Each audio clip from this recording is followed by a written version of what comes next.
বাচ্চার মা যখন কাজে যায় বরিশালে, তখন যে একটা ছেলের সাথে সম্পর্ক হয়, তখন আমি অসুস্থ ছিলাম, তখন যাইতে পারি নাই। যার পরে 1 লক্ষের দিয়া 30,000 টাকা নিয়েছে।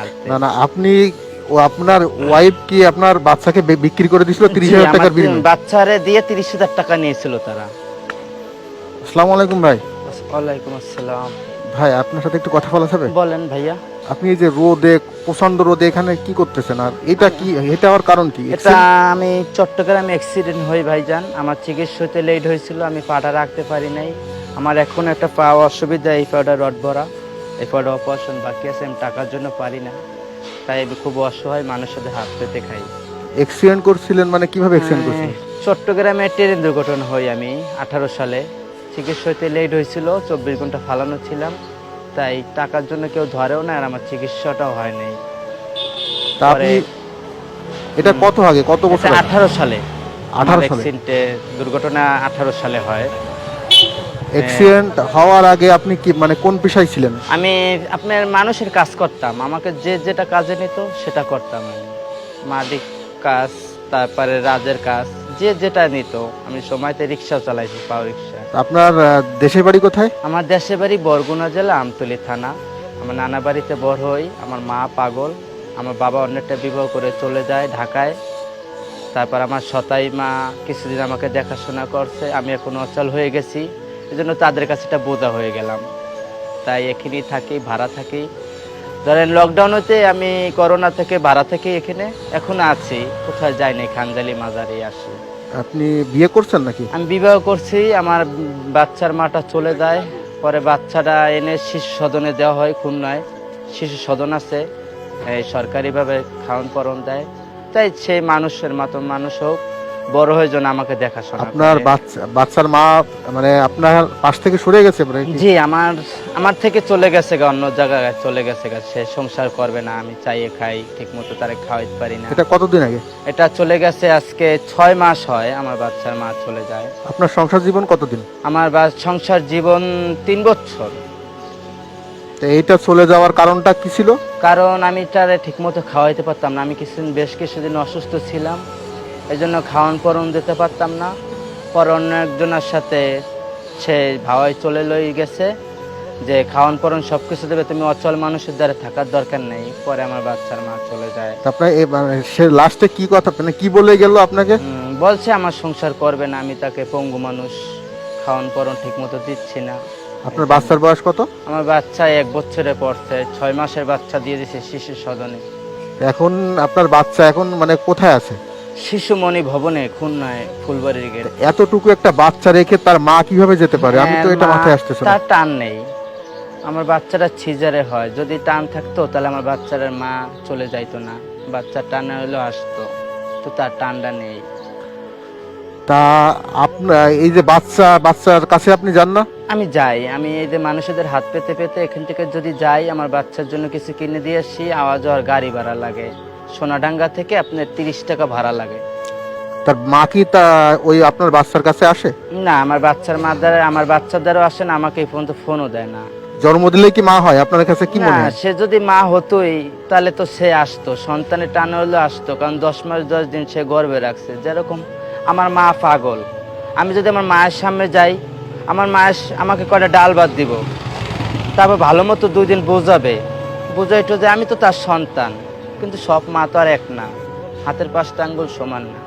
অনেক পঙ্গু মানুষ আছে, যাই দেখেন বাবা মার অভাব নাই, তারা কর্ম করে খাচ্ছে। আর আজকে তো আমার বাপ থেকেও নাই, মা পাগল। আজকে যদি আমার সব কিছু থাকতে, আমি আজকে ব্যবসা করে খেতে পারতাম বা মানুষের সমাজে চলতে পারতাম। আজকে আমি অসহায় যাই দেখে মানুষদের নত, যেরকম আল্লাহ তাআলা প্রতিটা লোকের যে কোনো জায়গাতে নত রাখছে, আমার একটা পানি আল্লাহ নত রাখছে। আমার পেটে অপারেশনের জন্য আমি ভারী কিছু কাজ করতে পারি না। আর বেশি যদি হাঁটি তাহলে আমার এই পায়ে সমস্যা হয়, আর পেটে অপারেশনে ব্যথা লাগে। এই জন্য আমি বেশি একটা হাঁটি না, আর কোনো বোঝা টানতে পারি না। যে যদি 5টা বাড়ি যাই চাউল দেয়, আমি সে চাল নিয়ে আমি আসতে পারি না। এই জন্য 2টা পয়সা নিয়ে তবে আমি ডাল ভাত হোস্টেল থেকে কিনে নিয়ে খাই। এখন এই যে আপনার 6 মাসের বাচ্চা কি আপনার যে ঘর, ওই ঘরে রেখে আরেকজনের সাথে চলে গেছিল? হ্যাঁ, আরেকজনের সাথে চলে গেছিল, বলতে মানে যার সাথে গেছে সে আবার 30,000 টাকা নিচ্ছে বাচ্চারে দিয়ে। পরে বরিশাল ওসি মাহবুব কোদালি থানার, তাকে বলা হয়। ওসি মাহবুব স্যারে আমাকে বলছে, আচ্ছা তোমার বাচ্চা যদি বরিশাল থাকে তুমি বলো। পরে আমি বললাম, তারাই আমাকে ব্যবস্থা করে না, দিচ্ছে। না, আপনার বরিশাল কোদালি আপনার থানা। কথা আমি বুঝতে মানে ক্লিয়ার হয়নি আর কি। আপনি মানে আমার বাচ্চার মা যখন কাজে যায় বরিশালে, তখন যাই একটা ছেলের সাথে সম্পর্ক হয়, তখন আমি অসুস্থ ছিলাম, তখন যাইতে পারি নাই। যার পরে এক লোকের দিয়া 30,000 টাকা নিচ্ছে, আর যার সাথে সম্পর্ক ছিল তারাই আমার বাচ্চাটা বিক্রি করছে। পরে বিক্রি করার পরে যারা সন্তানদের দিচ্ছে তারা কোনো ডকুমেন্টস রাখে নাই। পরে আমি ওখান থেকে খবর পাই বিলকিসাফা আছে, বিলকিসাফায় আবার 9টা ছেলে মেয়ের বাপ মা, তারা আমাকে বলে। তাদের নিয়ে আমার বাচ্চাটা উদ্ধার করে নিয়ে আসি। আর ওসি মাহবুব ছিল কোদালি থানার, আমার কাগজপাতির ডকুমেন্টস পাইছে, সিজারে যে ছেলে হয়েছে সব কাগজপাতি পাইছে। পরে আমার বাচ্চা ওখান থেকে উদ্ধার করে দেয়। পরে বাগেরহাটের ভাইস চেয়ারম্যান রিজিয়া পারভিন তার আলাপ করে আমার বাচ্চারে শিশু সদনে দেয়, যে মাহবুব একটা বাচ্চা নিয়ে অনেক কষ্ট হয় পালতে, তাই সরকারিভাবে দেওয়া হচ্ছে, 18 বছর পর্যন্ত তারা বড় করে দেব। আমি তো আর পারি না আমার বাচ্চারে নিয়ে হারতে। না, না, আপনি ও আপনার ওয়াইফ কি আপনার বাচ্চাকে বিক্রি করে দিয়েছিল 30,000 টাকার বিনিময়ে? বাচ্চারে দিয়ে 30,000 টাকা নিয়েছিল তারা, কিন্তু তারা যারা টাকা দিছে, একজন মা হয়ে একটা সন্তানকে এটা কিভাবে করে? এটা এটা তো মা হন না, সে তো মা না। করছে কি, আমি আপনারে বলি, তার আগের ঘরে সংসারে 2টা ছেলে মেয়ে ফালানো ছিল, ওই 2টা রেখে আবার আইসা আমারে বল ধরছে। ধরার পরে আমার যখন বিয়ে হয়, বিয়ে 3 বছর পরে তার এলাকায় আমি যখন যাই, তার নিজ বাড়িতে জামালপুর শেখের বিটায়, তখন আমি ওখানে যাই, দেখি তার একটা ছেলে একটা মেয়ে। ওই ছেলে মেয়ে আগের ঘরে যখন ফালাইতে এসে আমার 6 মাসের বাচ্চা, তার টান নেই। কারণ তার যদি একটা সন্তান থাকতো তাহলে টান্ডা থাকতো, কারণ আগের ঘরও তার একটা আচ্ছা, ছেলে। আপনার যে বাচ্চার মাকে এই ভিডিওটা যদি আপনার বাচ্চার মা দেখে, আপনি তাকে কি বলতে চান? যদি মনে করেন এই ভিডিওটা আপনার তাকে বলি যে সে যদি মা হয়, সে আসুক, তার বাচ্চাটারে দেখুক। প্রতিটা মাই চায়, সন্তানের চায় আমার মায়েরারে দেখুক। এখন আমি যাই খাওয়াই, আর বাচ্চাদের জন্য একটা মা ডাক দিবই। বাচ্চা যখন হয়েছে, বাচ্চার মায়ের একটা ডাক দিবই, মা মা। বাপের এরকম বলাবে, বাচ্চা শিশু বাচ্চা মায়ের আগে বলাবে। এখন এই বাচ্চার মা যদি ফিরে আপনার কাছে আসতে চায়, আপনি কি মেনে নেবেন? আমি মেনে নেব, সে যদি আমার সংসার করে তারে মেনে নেব, আর যদি সংসার না করে তাহলে তার মেনে নেওয়া যাবে না। কারণ একটা মানুষের তো জোর করে ভালোবাসা যায় না। যখন আপনি আমাকে 10টা টাকা দিবেন, আপনি আপোষে দিবেন, আমি তো জোর করে নিতে পারবো না। কারণ আমি মানুষদের হাত পাতি, আমার 10 দুয়ার যেতে হবে, 10 জনের ধারে যেতে হবে। আমার 10 জনের ভিতরে 5 জনে দিব, আর 5 জনে আমাকে অপমান করব, 5 জনে দিব। 5 জনে কবে তুমি ভিক্ষা করো, অনেকজন অনেক কথা বলবে, কিন্তু আমি যদি মানুষের খেয়ে বাঁচি তাহলে আমার হাত পেতে হবে, কারণ আমার বাঁচতে হবে, খাইতে হলে বাঁচতে হবে। আর যদি মারা যায় তাহলে তো আমার লজ্জায় মারা যাবো আমি। আচ্ছা, আপনার ওয়াইফ চলে গেছে, আপনার বাচ্চা এখন খুলনাতে আছে, আপনার আপন কোনো ভাই নাই? আপন ভাই আছে, আমার ভাই আমাকে জিজ্ঞেস করে না, কারণ আমার পঙ্গু হয়ে যাওয়ার পর আমার মা নানা বাড়ি থেকে একটু সম্পদ পাইলো, তার টাকা ছিল, সে একটা বাড়ি করছে, সে বাড়িটা করছে, এখন আমার জিজ্ঞেস করে না। আর ছোট ভাইটা আমার জিজ্ঞেস করে, যখন ছোট ভাই রিক্সা চালায় ঢাকায়। যখন আপনি আমাকে- সুস্থ ছিলেন তখন কি ওই ভাইরা আপনাকে পরিচয় দিত?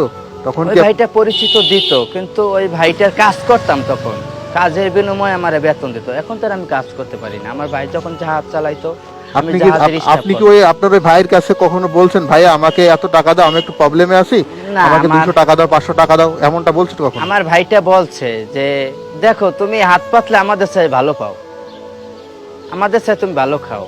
আমার ভাইটা এই কথাই বলে, যে হাত পাতলো তুমি আমাকে চাই ভালো খাও, সেটাই বলে। আর আশা করি আমি সেটাই চাই, আমি মানুষের দ্বারা চাই খাবো। কিন্তু এই অবস্থায় কিভাবে বাইরে আসতেছেন? আর দিনে কয় টাকা হয় আপনার? এই অবস্থায় যে দিনে আমি সকালবেলা গেছি, এই ধরেন ভাত খাইলাম দুপুরে, আর এই সকালবেলা গেছি আমি ধরেন 8টার দিক গেছি, আর এখন কয়টা বাজে, আমি এই কয় টাকা পাইছি। তারপরে এইটা দিয়ে আবার বিকালের ভাত নেব, ওষুধ পানি নেব, সেটাই। আবার এই কেরেস কেনা লাগে, তো হাত পেতেই আমার ঘর ভাড়া দেওয়া লাগে, 1500 টাকা ঘর ভাড়া দেয় কারেন্ট বিল নিয়ে। তো মানুষদের হাত পেতে নিয়ে আমি সংসার চালাচ্ছি, আমি নিজে বাঁচি। আচ্ছা, আচ্ছা। আচ্ছা ভাইয়া, যদি আপনাকে যদি এই ভিডিওটা দেখে যদি কেউ সাহায্য করতে চায়, কেউ যদি আগাতে চায়, তা আপনার নাম্বারটা একটু বলবেন প্লিজ। জি, মানুষ মানুষের জন্যই। আমিও চাই মানুষ মানুষের যাতে সহযোগিতার জন্য যায়। যখন বিপদে পড়বো, যখন মারা যাব, আমার লাশটাই মানুষে নেব, মানুষের জন্যই মানুষ। আমাকে যদি কোনো মানুষ হেল্প করে, আমার ফোন নাম্বার বলবো, যদি জিজ্ঞেস করেন। জি, আপনার নাম্বারটা বলেন, আমি দিয়ে দিব, স্ক্রিনও দিয়ে দিব। জি, আমার ফোন নাম্বার, আমার নাম মোহাম্মদ মাহবুব হোসেন। আমার ফোন নাম্বার 01871982194।